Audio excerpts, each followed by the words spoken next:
Good evening, cadets. Today I'll teach you how to pack and prepare for your training.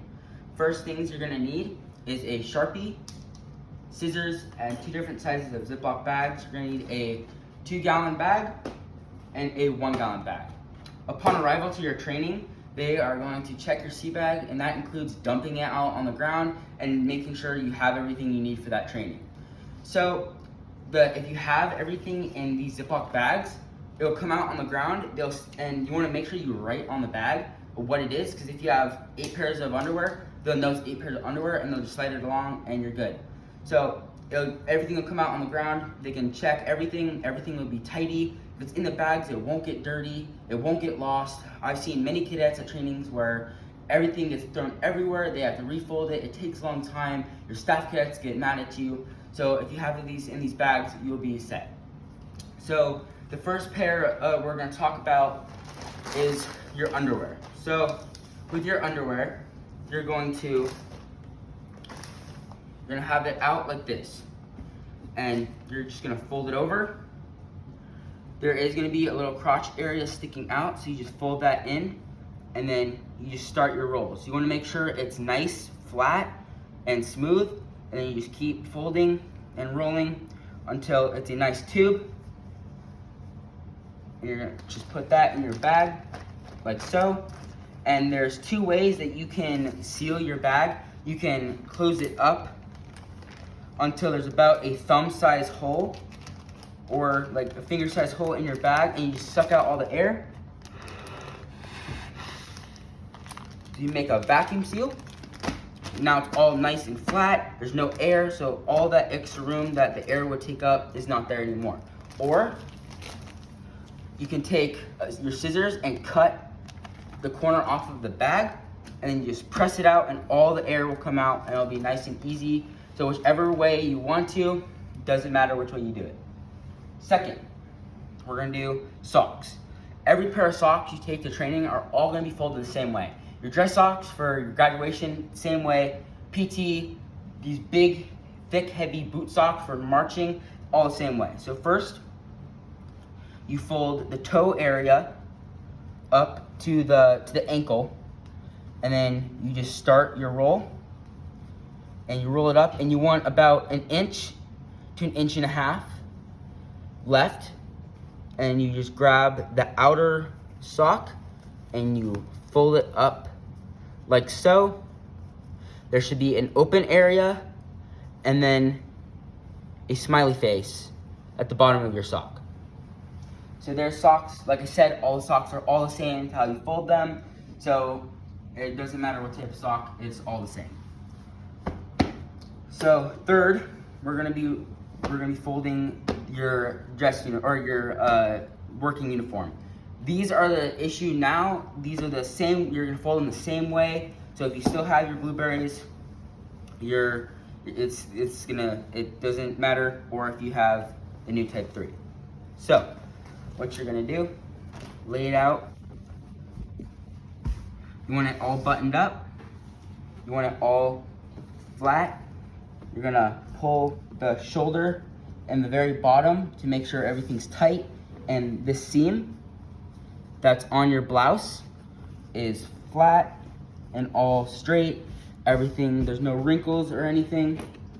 And so now that's accomplished and done. You're gonna take your sleeve, doesn't matter what sleeve you start with, you're gonna fold it over across your chest, neck area, and make sure you have a nice straight line.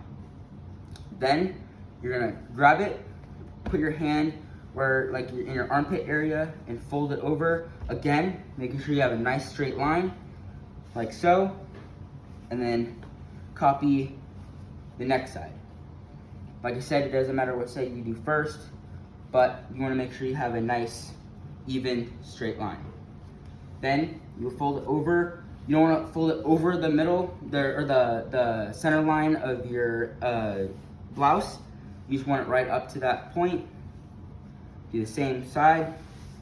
Then you're going to fold the bottom of your uniform in a half, like so. And you take that and you fold that up to the top. And you have a nice square even.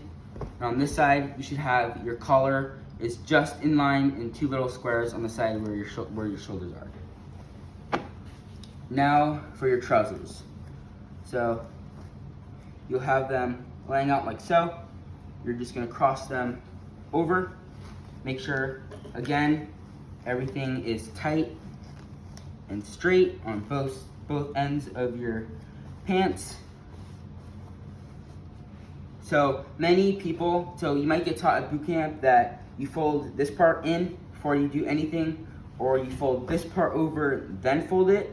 It doesn't matter which way you do it. I would suggest doing it this way. Just fold over, make sure it's all nice and straight. Take this, fold that. So where your ankles or where you blouse your pants should be at the bottom of your cargo pocket, like so. And then your top, where your belt will be right to the bottom. So there should be about finger width in between. Then you fold that in half and nice square pants. And when you put them in, you're gonna put them in a gallon or the 2-gallon bag. You put them like so on top of each other. They should be the same size. And you want, it depends on the training, how long your training is.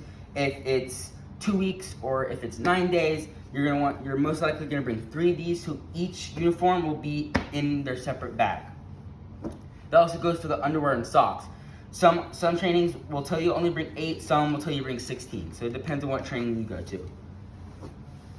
Lastly, your PT uniform. Start with the pants. Lay your pants out like so.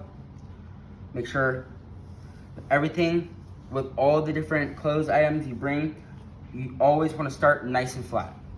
So then you take your pant or your shorts legs and fold it up to the waist. Same with the other side. So you have a nice rectangle, everything square, and then you want to bring it up, the bottom that you have now up to the waistline, and then fold that over. And that's how you fold your shorts. Now for your top or your PT shirt. You fold it so have it all laid out straight, flat, like so. You pull your shoulders and the bottom to make sure you have straight lines. So you grab the bottom of your shirt and you want to bring it up until you can't see your collar, like this. Make sure it's all flat. You take your sleeves, you roll them over on top. Make sure you have that nice straight line, like so. Then your collar is right here. So you're gonna start with your collar and go towards the middle. You wanna fold your shirt in thirds, like this. And you fold it over. And you notice that there's a pair of lips here and 2 pairs of lips here. So that's what you want for your shirt. And you want them to be the same size. So when you pack your sea bag or put these in bags, you want them to be the exact same size. Your shorts will be on top of your PT shirt. And if you only need 1 pair, a gallon size will work, like so. But if you need to bring 2 or 3, depends on how long your training is, put them in the 2-gallon Ziploc bag. You want to make sure you write your name on each bag and how many is in, how many the bag contains of that said item. So there you go. That's all you need to know about your clothes. Packing it in your sea bag. You want to make sure your sea bag is nice and tight and squared away and makes the Sacramento Division proud. Thank you for watching.